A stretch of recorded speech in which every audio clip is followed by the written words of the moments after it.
Jussie Smollett, everything we know about the alleged attack on the Empire Star. The Chicago Police Department on Sunday said it needed to conduct follow-up interviews into the alleged attack of Empire star Jussie Smollett. The Chicago Police Department on Sunday said it needed to conduct follow-up interviews into the alleged attack of Empire star Jussie Smollett, referring to him as the individual who reported the incident. While we are not in a position to confirm, deny or comment on the validity of what's been unofficially released, there are some developments in this investigation and detectives have some follow-ups to complete, which include speaking to the individual who reported the incident, Chicago police spokesman Anthony Guglielmi said in a tweet.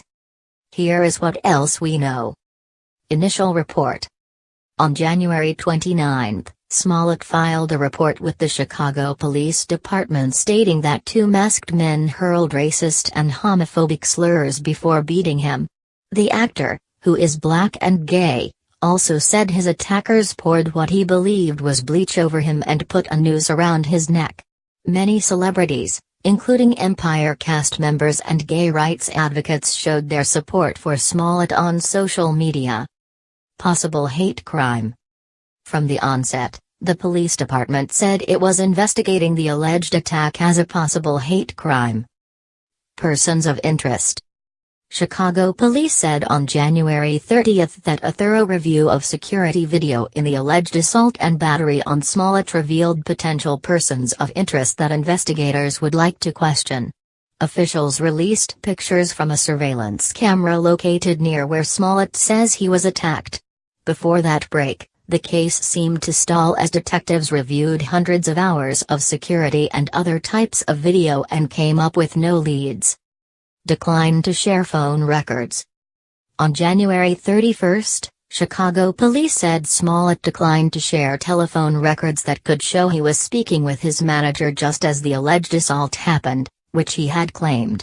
The manager had told police he heard the attackers say, "This is MAGA country," during the assault, officials said. President Donald Trump weighed in that day from the Oval Office, saying that the attack was horrible and that it doesn't get worse. Smollett family speaks out. On the same day, authorities said Smollett refused to turn over his cell phone to investigators. His family released a statement saying, "We want to be clear, this was a racial and homophobic hate crime. Jussie has told the police everything from the very beginning.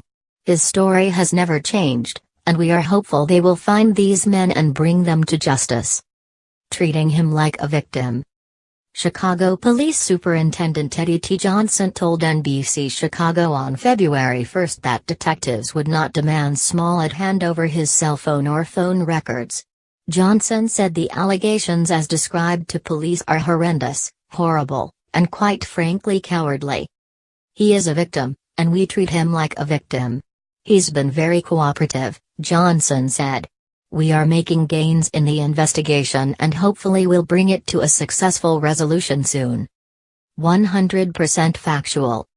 Smollett released his first official statement on February 1, thanking family, friends and fans for their support in the wake of the alleged attack. "I am working with authorities and have been 100% factual and consistent on every level," he said. "Despite my frustrations and deep concern with certain inaccuracies and misrepresentations that have been spread, I still believe that justice will be served." Partial records turned over.